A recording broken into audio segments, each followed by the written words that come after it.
Hello students, last class में हमने chapter 1 that is real numbers को कंप्लीट कर लिया था और आज की क्लास में हम चैप्टर 2 पॉलिनोमियल्स स्टार्ट करेंगे। तो चलो स्टार्ट करते हैं पॉलिनोमियल्स। देखो पॉलिनोमियल्स आप ऑलरेडी क्लास 9th में सीख चुके हो।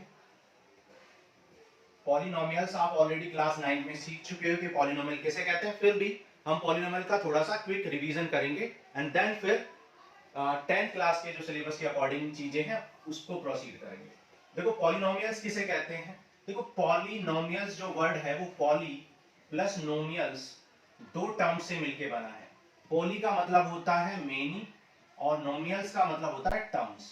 ठीक है, तो अगर किसी एल्जेब्रिक एक्सप्रेशन में कई टर्म्स हैं, ठीक है, जरूरी नहीं है कि बहुत सारे हो, एक टर्म भी हो सकता है, दो टर्म भी हो सकते हैं। ठीक है, अगर एक टर्म है, अगर सिंगल टर्म है, अगर वन टर्म है तो उसे मोनोमियल कहते हैं, मोनोमियल। अगर टू टर्म्स है तो उसे बाइनोमियल कहते हैं, थ्री टर्म्स है तो उसे ट्राइनोमियल कहते हैं। ठीक है, और अगर मोर देन थ्री है या इन सबको कंबाइनली क्या कहते हैं, पॉलिनोमियल्स कहते हैं। ठीक है, पॉलिनोमियल्स।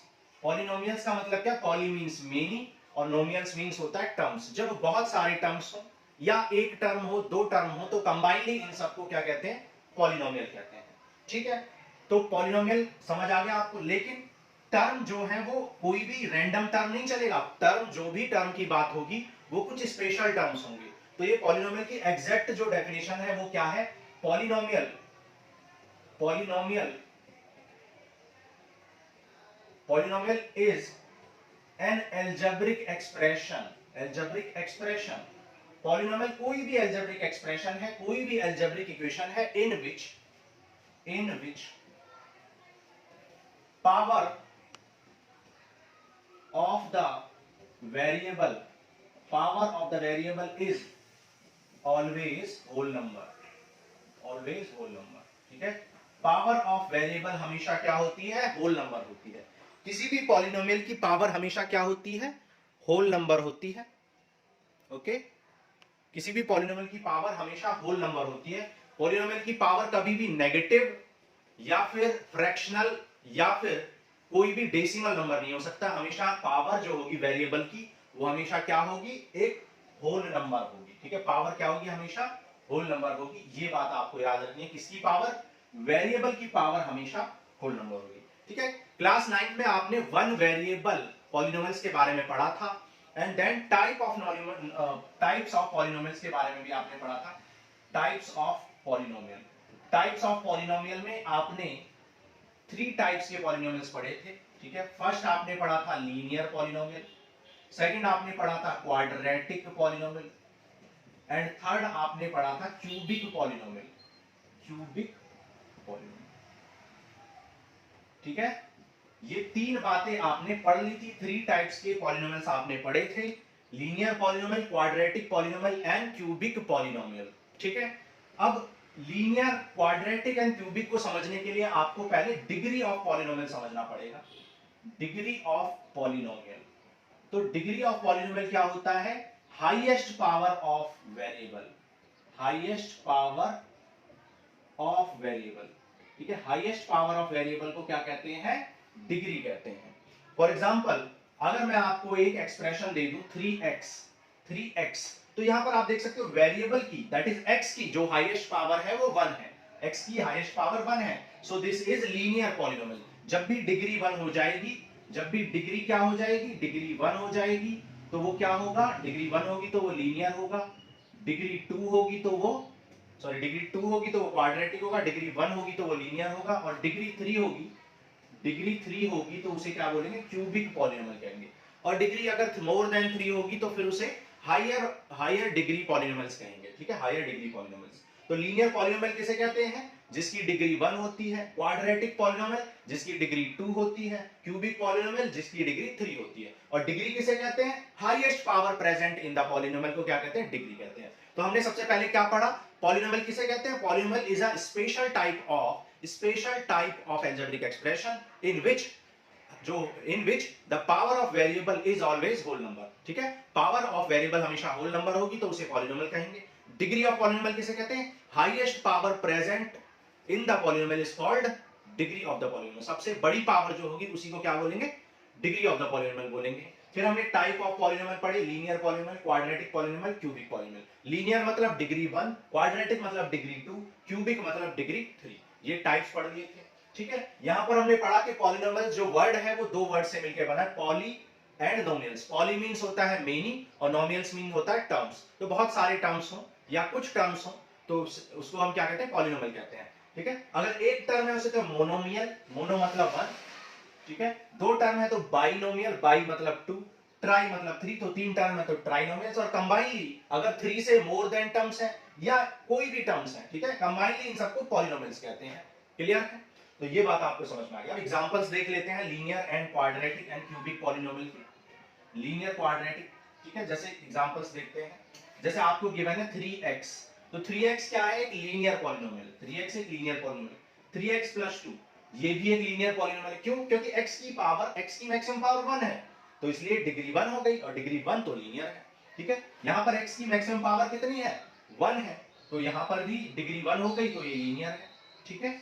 और देख लेते हैं जैसे 3x, मान लो ax, ठीक है, ax ये भी क्या है, ax + b, ax + b ये भी क्या है, लीनियर पॉलिनोमियल, क्योंकि x की, दैट इज वेरिएबल की मैक्सिमम पावर 1 है, यानी डिग्री 1 है, और डिग्री 1 है तो ये लीनियर पॉलिनोमियल है। और इसको ax + b को हम क्या बोलते हैं, स्टैंडर्ड लीनियर पॉलिनोमियल कहते हैं, ठीक है। Standard equation of linear polynomial.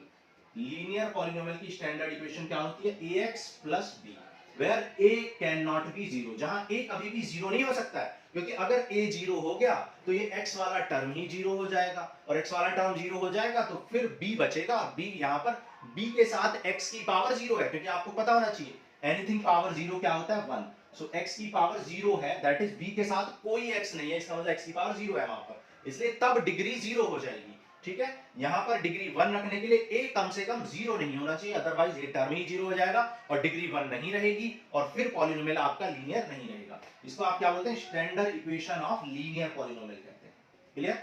अब देखो क्यूबिक क्वाड्रेटिक पॉलिनोमियल के एग्जांपल देख लेते हैं। क्वाड्रेटिक, ठीक है, क्वाड्रेटिक पॉलिनोमियल्स या क्वाड्रेटिक इक्वेशंस को आप चैप्टर नंबर 5 में पढ़ेंगे डिटेल में। अब देखो एग्जांपल देख लेते हैं, 3x² + 2x + 3 ये क्या है, ये क्वाड्रेटिक पॉलिनोमियल है, क्योंकि मैक्सिमम पावर ऑफ 2 क्या है, मैक्सिमम पावर ऑफ x क्या है, 2 है, सो डिग्री 2 है, और डिग्री 2 है इसलिए ये क्या है, क्वाड्रेटिक पॉलिनोमियल है। एक और एग्जांपल देख लेते हैं, जैसे 2x² + 3। अब यहां पर भी देखो मैक्सिमम पावर क्या है, मैक्सिमम पावर 2 है, मैक्सिमम पावर 2 है, सो ये क्वाड्रेटिक है, ओके।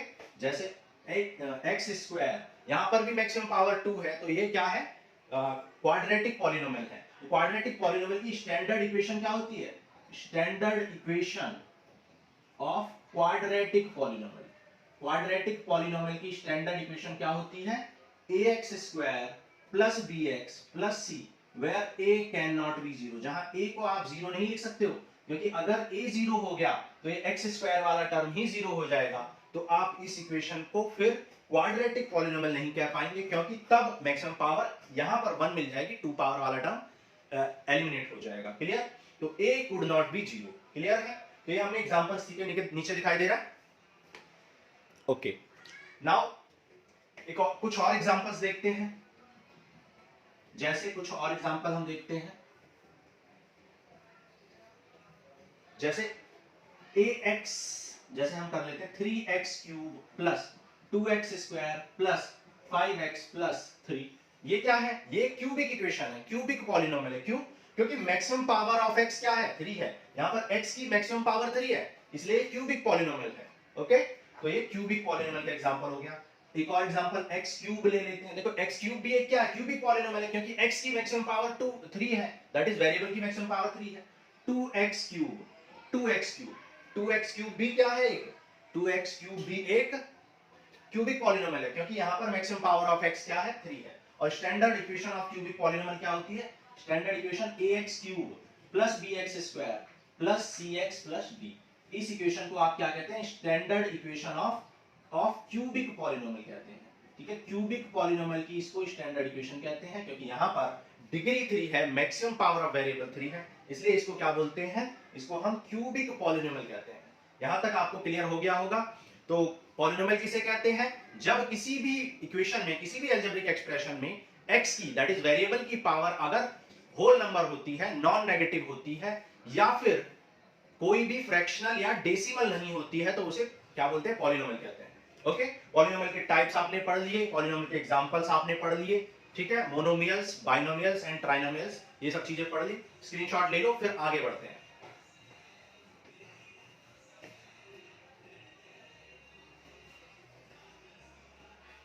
ठीक है, अच्छा, आपने 9th क्लास में कुछ और चीजें भी पढ़ी थी, जैसे हम ये एग्जांपल नंबर 3 में हमने जैसे आपको बताया 3x cube plus 2x square plus 5x plus 3। अगर आपसे पूछा जाए कि x क्यूब का कॉफिशिएंट क्या है, तो कॉफिशिएंट ऑफ x क्यूब का कॉफिशिएंट 3 है, क्योंकि x क्यूब के मल्टीप्लाई में 3 है, इसलिए x क्यूब का कॉफिशिएंट क्या है? 3। कॉफिशिएंट को हिंदी में क्या बोलते हैं? गुणांक कहते हैं। ठीक है, गुणांक। गुणांक का मतलब क्या होता है? गुणा यानी कि मल्टीप्लाई, और अंक, ठीक है, अंक मतलब डिजिट। तो मल्टीप्लाई में जो भी डिजिट होती है, किसी भी वेरिएबल के मल्टीप्लाई में जो भी डिजिट होती है, उसको कॉफिशिएंट कहते हैं। जैसे x क्यूब का कॉफिशिएंट यानी x क्यूब के गुणा में, मल्टीप्लाई में जो अंक है, डिजिट है, उसे क्या बोलेंगे? उसको हम कॉफिशिएंट ऑफ x क्यूब बोलेंगे। कॉफिशिएंट ऑफ x क्यूब क्या है? 3 है। कॉफिशिएंट ऑफ x स्क्वायर 2 है। कॉफिशिएंट ऑफ x 5 है, और कॉफिशिएंट ऑफ x पावर 0 3 है। x की पावर 0 का कॉफिशिएंट यहाँ पर 3 है। तो कॉफिशिएंट आपको समझ आ गया। ये कौन सी पॉलिनोमियल है? ये क्यूबिक पॉलिनोमियल है, क्योंकि यहाँ पर मैक्सिमम पावर 3 है, डिग्री 3 है, इसलिए क्यूबिक पॉलिनोमियल है। ओके, नाउ अब आगे बढ़ते हैं। और क्या क्या चीजें पढ़ी थी आपने? और क्या क्या चीजें पढ़ी थी? देखो आपने, और आपने पढ़े थे कि जीरोस किसे कहते हैं। ठीक है, जीरोस ऑफ पॉलिनोमियल किसे कहते हैं? जीरोस ऑफ पॉलिनोमियल,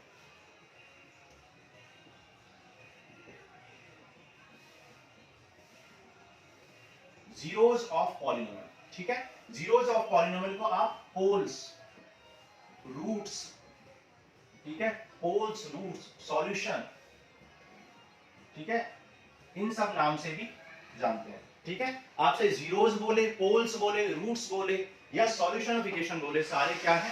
सारे ही पॉलिनोमियल। इन सबको ही जीरोस कहते हैं, पॉलिनोमियल कहते हैं। तो जीरोस क्या होते हैं? जीरोस ऐसी वैल्यूज ऑफ x होती हैं जिन पर px की वैल्यू 0 बन जाती है। ठीक है, zeros are those values of x, those values of x in px। ठीक है, x की वो वैल्यू इसके अंदर, px के अंदर, फॉर विच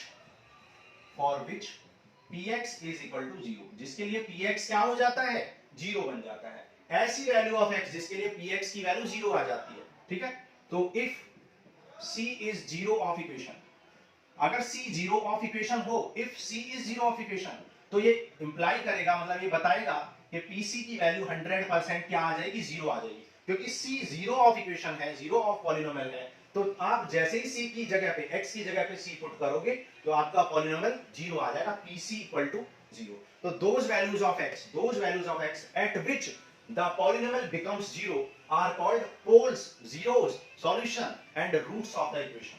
Okay, तो आपको समझ आ गया जीरोस किसे कहते हैं। तो जीरोस को निकालने के कई तरीके होते हैं। जैसे अगर मुझे एक लीनियर इक्वेशन दी हो, सपोज मुझे एक लीनियर इक्वेशन गिवन है 2x प्लस 3, ठीक है, 2x plus 3, px equal to 2x plus 3, ये मुझे गिवन है। तो मैं क्या करूंगा? px इक्वल टू 0 करके x की ऐसी वैल्यू निकालूंगा जिस पर ये 0 बन जाएगा।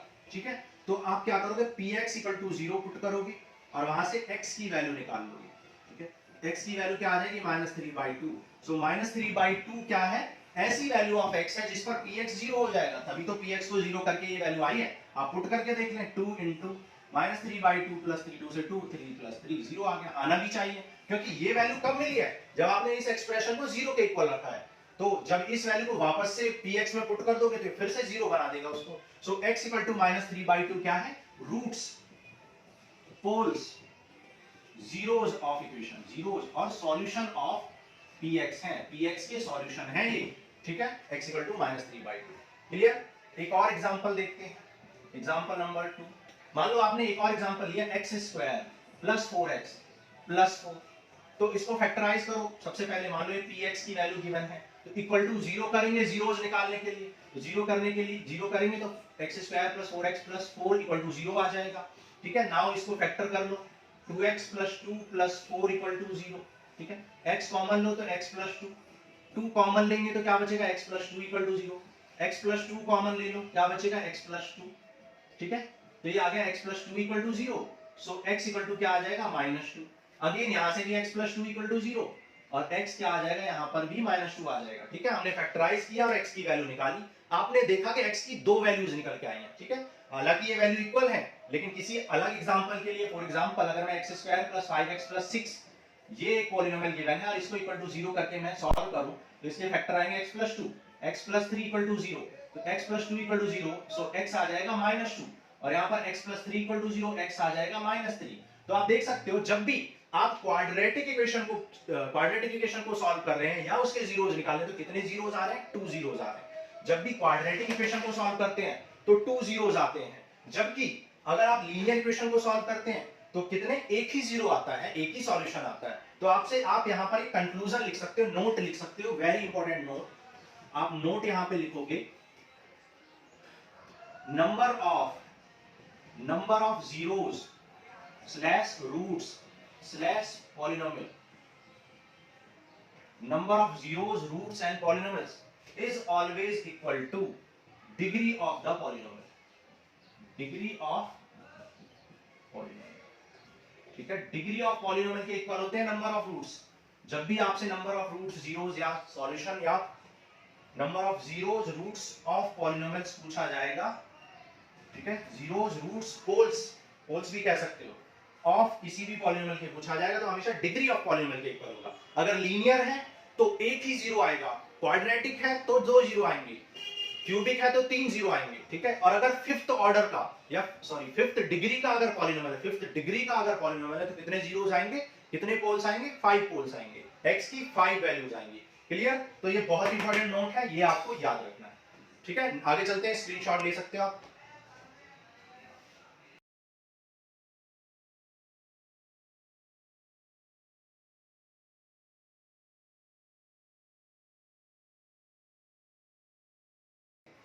ठीक है, अब देखो बुक में आपको जो भी चीजें थी मैंने कोएफिशिएंट्स आपको समझा दिए हैं। अब देखो नेक्स्ट जो है एनसीईआरटी के अकॉर्डिंग हम पढ़ते हैं। अगर आप लोग एनसीईआरटी, प्रॉब्लम क्या होती है कि बच्चे इंट्रोडक्शन को देखते ही नहीं है, डायरेक्ट एक्सरसाइज स्टार्ट करते हैं। ठीक है, तो डायरेक्ट आपको एक्सरसाइज स्टार्ट नहीं करनी चाहिए, सबसे पहले चैप्टर को ओपन करते ही इंट्रोडक्शन होता है बुक में, तो उसको पढ़ना चाहिए। ठीक है, मैं उसी के अकॉर्डिंग पढ़ाता हूँ। तो आगे जो इंट्रोडक्शन के बाद जो बुक में गिवन है वो है geometrical meaning of the zeros of polynomial, geometric meaning of zeros of polynomial, zeros of polynomial। ठीक है, जीरो ऑफ पॉलिनोमियल का ज्योमेट्रिक मीनिंग क्या है, क्या मतलब है कि जो हमें जीरोस मिले हैं ज्योमेट्रिकली यानी ग्राफिकली अगर हम उसको ड्रॉ करें तो किस तरीके से हमें क्या चीज मिलेगी, क्या मीनिंग है उसका। फॉर एग्जांपल जैसे मैं एक एक्सप्रेशन लेता हूं, px इक्वल टू मान लो हमने ले लिया 3x plus 4, px equal to 3x plus 6 ले लेते हैं। ठीक है, तो ज्यादा अच्छे से समझ में आएगा। px equal to 3x plus 6 हमने एक एग्जांपल लिया। ठीक है, और सबसे पहले आप इसका जीरोस निकालो। ठीक है, सबसे पहले आप इसका जीरो निकालो, तो जीरो निकालने के लिए क्या करते हैं, इक्वल टू जीरो करते हैं। तो 3x plus 6 equal to 0, so x आ जाएगा -6 अपॉन 3, दैट इज x आ जाएगा -2। तो x इक्वल टू -2 क्या है, 0 होल सॉल्यूशन या रूट ऑफ px। px के हमने क्या निकाले, जीरो सॉल्यूशन, रूट्स और ये सब बातें बोल सकते हैं x इक्वल टू -2। अब इसका आप ग्राफ ड्रॉ करके देखो। ठीक है, ग्राफ ड्रॉ करके देखते हैं। x के टर्म्स में x एक्सिस को हमने, ये है हमारा x एक्सिस। ठीक है, px को हम y भी लेट कर सकते हैं क्योंकि y एक्सिस पर px को ड्रॉ कर देंगे। ठीक है, y एक्सिस को हमने px पर ड्रॉ कर दिया, px को y एक्सिस पर। ठीक है, अब देखो ग्राफ ड्रॉ करना आपको आना चाहिए। ग्राफ ड्रॉ कैसे करते हैं, आप x की डिफरेंट वैल्यूज के लिए y की डिफरेंट वैल्यूज फाइंड करते हैं। सपोज ये x है, ये y, अगर आप x की वैल्यू 0 पुट करोगे, x की वैल्यू अगर आप 0 पुट करोगे तो px कितना आ जाएगा, यानी y कितना आ जाएगा, y 6 आ जाएगा। ठीक है, x की वैल्यू 0 पुट करने से y 6 आ जाएगा, और y की वैल्यू 0 करने से y इक्वल टू 0 पुट करने से क्या मिल जाएगा आपको, y इक्वल टू 0 पुट करोगे, अगर आप y इक्वल टू 0 पुट करने से आपको x की वैल्यू -2 मिल जाएगी। ठीक है, x की वैल्यू -2 मिल जाएगी। ठीक है, अब इसको आप ड्रॉ करो। तो अगर आप इसको ड्रॉ करोगे तो देखो क्या होगा, 0 और 6। आप जानते हो x इक्वल टू 0 कहां होता है, y एक्सिस पर। तो यहां पर कहीं अगर ये 1 2 3 4 5 6 है तो x 0 दैट इज 0 6, क्योंकि y एक्सिस पर x 0 होता है तो 0 6 यहां होगा। ठीक है, x इक्वल टू -2 है, -2 कहां होगा, मान लो x इक्वल टू -2 यहां होगा। और y 0 है, y 0 कहां पर होता है, पूरे y एक्सिस पर y 0 होता है। ठीक है, तो यहां पर -2 0। अब दोनों को ज्वाइन कर दोगे तो आपको ये ग्राफ मिल जाएगा। ठीक है, एक स्ट्रेट लाइन आपको मिल जाएगी ये। और ये इक्वेशन किसकी है, ये px equal to that is y equal to 3x plus 6 की आपने इक्वेशन या ग्राफ ड्रॉ कर लिया। ठीक है, तो आपने एक ग्राफ ड्रॉ किया, आप देख सकते हो कि ये जो वैल्यू है, ये -2 जो है, ये क्या है, जीरो ऑफ इक्वेशन है, ये जीरो ऑफ इक्वेशन है। और ये जीरो क्या है, ये जीरो y की वैल्यू है। y की वैल्यू मतलब ऐसी वैल्यू है जहां पर जीरो मिला है, जहां पर जीरो मिला है मतलब ये y है। ठीक है, या आप यूं कहें कि ऐसी px की वैल्यू है जहां पर px की वैल्यू जीरो बन गई है। ठीक है, तो आप कह सकते हैं, आप ये कह सकते हैं कि जब भी आप किसी इक्वेशन को सॉल्व करते हैं, उसके जो रूट्स निकल के आते हैं, वो रूट्स हमेशा क्या करते हैं, एक्स एक्सिस पर इंटरसेक्ट करते हैं ग्राफ को एक्स एक्सिस पर इंटरसेक्ट करते हैं। क्योंकि यहां पर ये लीनियर इक्वेशन आपने ली थी तो आपने देखा एक ही जगह पर कट कर रहा है, एक ही जीरो है। अगर आप एक क्वाड्रेटिक इक्वेशन लेते, अगर आप एक क्वाड्रेटिक इक्वेशन का एग्जांपल लेते तो वो दो जगह कट करता, एक्स एक्सिस को 2 टाइम्स कट करता, और वहां पर जो ये x की वैल्यू है, ये क्या किसको रिप्रेजेंट करेगा, जीरो को। आप देख सकते हो -2 यहां पर जीरो को रिप्रेजेंट कर रहा है, इसलिए ये -2 जीरो है। और किस पर जीरो मिला है, जब y की वैल्यू जीरो हुई है, यानी px की वैल्यू जीरो। तो जब px की वैल्यू दैट इज y की वैल्यू जीरो हुई है, यानी px की वैल्यू जीरो हुई है, उस टाइम पर आपको जीरो मिला है। ठीक है, तो आप यहां पर ये कह सकते हैं कि अगर मैं एक और एग्जांपल लूं, अगर मैं सपोज एक और एग्जांपल लेता हूं, मान लो ये मेरा एक एग्जांपल है, और मैंने कहा, या फिर मैं ऐसा करता हूं, आपकी बात, ये मैंने एग्जांपल ले लिया, और मान लो ये ग्राफ 3,0 पर कट कर रहा है, मान लो ये ग्राफ 3,0 पर कट कर रहा है, तो आप कह सकते हैं कि px इक्वल टू 0 गिवन है। px इक्वल टू मतलब आपके पॉलिनोमियल की वैल्यू जब 0 होगी तब आपके 0 की वैल्यू दैट इज x की वैल्यू 3 आएगी। तो जब भी आपका x एक्सिस पर कोई भी ग्राफ कट करेगा तो वहां से आप बता सकते हो कि उसके जीरो क्या है, कितने जीरो है। ठीक है, और कब जीरो मिला है, मतलब px की वैल्यू जीरो कहां पर है, ये आप बता सकते हो। ठीक है, तो ये बात समझ में आया। अब यहां पर एक नोट है, इंपॉर्टेंट नोट क्या है, number of zeros slash poles slash solution slash roots of polynomial. Number of zeros of polynomial और roots of polynomial is always equal to number of times the graph, ठीक है, graph cuts the X axis.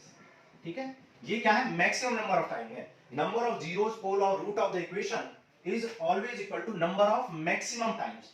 ठीक है, maximum times होगा यहां पर, maximum से maximum कितनी बार कट कर मैक्सिमम से मैक्सिमम कितनी बार कट कर सकता है पॉलिनोमियल, मैक्सिमम से मैक्सिमम पॉलिनोमियल उतनी बार कट कर सकता है जितने नंबर ऑफ जीरोस हैं। और अभी हमने लास्ट में एक और नोट लिखाया था कि नंबर ऑफ रूट, हमने आपको बताया था डिग्री ऑफ पॉलिनोमियल भी इसी के इक्वल होती है। Degree of polynomial, zero of polynomial और number of maximum times the graph cuts the X axis, graph of polynomial cuts the X axis is always equal. ये सारी चीजें इक्वल होती हैं, degree, number of roots, number of poles, number of solution, number of zeros and maximum number of times the graph cuts the X axis. ये सारी चीजें क्या होती हैं, ऑलवेज इक्वल होती हैं। ठीक है, तो ये बात आपको समझ में आ गई है।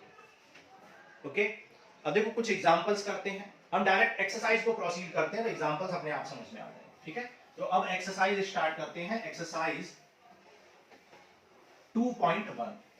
ठीक है, एक्सरसाइज 2.1 स्टार्ट करते हैं। एग्जांपल्स आपको अपने आप में ही समझ आ जाएंगे, बहुत इजी कॉन्सेप्ट है, कुछ भी ऐसा खास इसमें टफ नहीं है। देखो क्वेश्चन नंबर 1, एक्सरसाइज 2.1, एक्सरसाइज 2.1 का क्वेश्चन नंबर 1 कह रहा था graph of y equal to px, the graph of y equal to px is given in the figures for some polynomial px। कुछ पॉलिनोमियल px है और उनके ग्राफ गिवन है, find the number of zeros in each case. ठीक है, कितने zeros हैं each case में ये आपको बताना है। ठीक है, जैसे फॉर एग्जांपल यहाँ पर y या px आप कह सकते हैं, ठीक है, ये x एक्सिस है, ये आपको ग्राफ गिवन है, ठीक है, y dash and x dash, ठीक है, ये आपको ग्राफ गिवन है। अब आप एक बात बताओ, ये जो ग्राफ है ये कितनी बार x एक्सिस को कट कर रहा है? ये एक भी बार x एक्सिस को कट नहीं कर रहा है, तो नंबर ऑफ जीरोस क्या हो जाएंगे? नंबर ऑफ जीरोस हो जाएंगे जीरो। एक भी जीरो नहीं है, क्योंकि एक भी बार ये ग्राफ कट नहीं कर रहा है, ठीक है, एक भी बार कट नहीं कर रहा है ये ग्राफ, मतलब ऐसी कोई भी x की वैल्यू नहीं है जिसके लिए ग्राफ क्या हो जाए, जीरो दे दे, जीरो दे दे, ठीक है।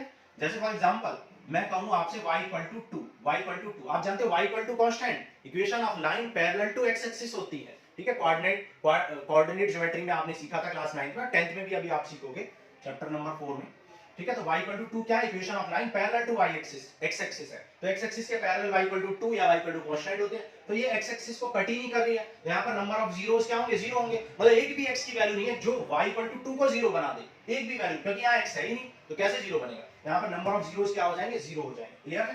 देखो आगे चलते हैं नेक्स्ट। ऐसा कुछ ये ग्राफ दे रखा है आपको, अब आप देख सकते हो ये जो ग्राफ है, सेकंड जो ग्राफ है, इसमें कितनी बार x एक्सिस को कट कर रहा है? एक ही बार x एक्सिस को कट कर रहा है यहां पर, ठीक है, c, 0, यहाँ पर कुछ वैल्यू होगी x की, तो x की जो भी वैल्यू होगी उस पर x, 0 पर ये कट कर रहा है, एक ही बार कट कर रहा है, इसका मतलब नंबर ऑफ जीरोस कितने होंगे? यहाँ पर जीरोस हो जाएंगे 1, ठीक है, यहाँ पर एक जीरो हो जाएगा। थर्ड ग्राफ देखते हैं, देखो थर्ड ग्राफ क्या है। थर्ड ग्राफ में आपको बोला है, ये कुछ ऐसा ग्राफ दिया हुआ है, ठीक है, इस तरीके से कुछ ग्राफ दिया हुआ है, आप देख सकते हो यहाँ पर 1, 2 एंड 3, 3 बार ये ग्राफ को कट कर रहा है, तो यहाँ पर नंबर ऑफ जीरोस कितने हो जाएंगे? नंबर ऑफ जीरोस यहां पर 3 हो जाएंगे, क्योंकि 3 बार x एक्सिस को कट कर रहा है, मतलब ऐसी x की वैल्यू 3 मिल सकती है जिन पर भी x जीरो हो जाएगा या y जीरो हो जाएगा। क्यों? क्योंकि आपको मैंने बताया कि यहां पर x, 0 है, मतलब x की वैल्यू तो कुछ भी हो सकती है, लेकिन y की वैल्यू जीरो है, और जीरो कहते भी किसको है? जीरो कहते भी उसको है जिस पर y की वैल्यू जीरो हो जाती है। तो आप देख सकते हो यहां पर भी y की वैल्यू जीरो है, यहां पर भी y की वैल्यू जीरो है, और यहां पर भी y की वैल्यू जीरो, क्योंकि पूरे x एक्सिस पर y जीरो होता है। तो आप तीन ऐसी x की वैल्यू देख पा रहे हो जिन पर जिन पर y जीरो है, दैट इज px जीरो है, इसलिए 3 जीरोस होंगे यहां पर, ठीक है। आपको रटना नहीं है, समझना है कि यहां पर जहां x की वैल्यू कुछ भी, यहां पर कुछ भी हो सकती है, मान लो x1 x2 भी कर सकते हैं, और यहाँ पर कुछ भी, ठीक है, कोई भी वैल्यू x की हो सकती है, लेकिन x की वैल्यू कुछ भी हो, y हमेशा जीरो रहने वाला है, क्योंकि पूरे x एक्सिस पर y जीरो होता है, तो इस पॉइंट पर y जीरो, इस पॉइंट पर भी y जीरो, इस पॉइंट पर भी y जीरो, और जीरो कहते ही किसको है? जीरो उसको ही कहते हैं ऐसी वैल्यू ऑफ x जिस पर y की वैल्यू जीरो हो जाए, तो ये तीनों आपके क्या है? जीरो है, इसलिए यहाँ पर 3 जीरोस हो जाएंगे। आपको क्लियर हो गया होगा। देखो फोर्थ पार्ट करते हैं। फोर्थ पार्ट में आपसे इस तरीके से कोई ग्राफ दिया हुआ है, ये आपको ग्राफ दिया हुआ है, आप देख सकते हैं 2 बार कट कर रहा है, तो यहाँ पर जीरोस कितने हो जाएंगे? 2 जीरोस हो जाएंगे, ठीक है। एक देखो फिफ्थ एग्जांपल में देखो क्या दे रखा है, इस तरीके से कुछ ग्राफ दे रखा है, ठीक है, ये ग्राफ दिया हुआ है, आप देख सकते हो यहाँ पर x एक्सिस को कट किया, यहाँ भी कट किया, यहाँ भी कट किया, यहाँ भी कट किया, 1 2 3 4 बार कट किया है, तो जीरोस कितने हो जाएंगे? 4 जीरोस हो जाएंगे, क्योंकि 4 बार x एक्सिस को कट किया है, और 4 जगह पर, यानी कि यहाँ पर भी y जीरो है, यहाँ पर भी y जीरो है, यहाँ पर भी y जीरो है, यहाँ पर भी y जीरो है, और x की वैल्यू मिली है, ठीक है, x कुछ भी है लेकिन y जीरो है, और y जीरो जहां होता है वहीं पर आपको जीरोस मिलते हैं, इसलिए कितने जीरोस होंगे? 4 जीरोस होंगे। क्लियर? नेक्स्ट सिक्स्थ एग्जांपल कर लेते हैं, यहां पर कर लेते हैं। देखो सिक्स्थ एग्जांपल बहुत इजी एक्सरसाइज है, सिर्फ आपको ये देखना है कि x एक्सिस को कितनी बार कट किया है, जितनी बार x एक्सिस को कट किया होगा उतनी बार ही क्या हो जाएगा? उतने ही आपके जीरोस हो जाएंगे, पोल्स हो जाएंगे, ठीक है। देखो ये आपको ग्राफ दिया है, ठीक है, ये आपको ग्राफ दिया हुआ है, देखो यहां पर एक बार x एक्सिस को कट कर रहा है, यहां पर दोबारा, यहां पर 3 बार, ठीक है, 3 बार आपका 1 2 3 टाइम्स आपका कट किया है x एक्सिस को, तो यहां पर जीरोस कितने हो जाएंगे? सिक्स्थ क्वेश्चन के लिए, सिक्स्थ पार्ट के लिए जीरोस हो जाएंगे 3, क्योंकि 3 बार कट किया है, ठीक है। तो बहुत सिंपल एक्सरसाइज थी, एग्जांपल्स आपको खुद से करने हैं, क्योंकि एक्सरसाइज होगी तो एग्जांपल अपने आप ही हो जाएंगे। सिर्फ क्या देखना है आपको? कितनी बार x एक्सिस को कट कर रहा है उतने ही जीरोस हो जाएंगे, कितनी डिग्री है उतने ही जीरोस हो जाएंगे मैक्सिमम, ठीक है। तो ये बात आपको समझ में आ गई होगी। So this ends with your introduction and solution of exercise 2.1। अब नेक्स्ट क्लास में एक्सरसाइज 2.2 का इंट्रोडक्शन करेंगे एंड देन फिर एक्सरसाइज प्रोसीड करेंगे। तो आज के लिए इतना ही, थैंक यू।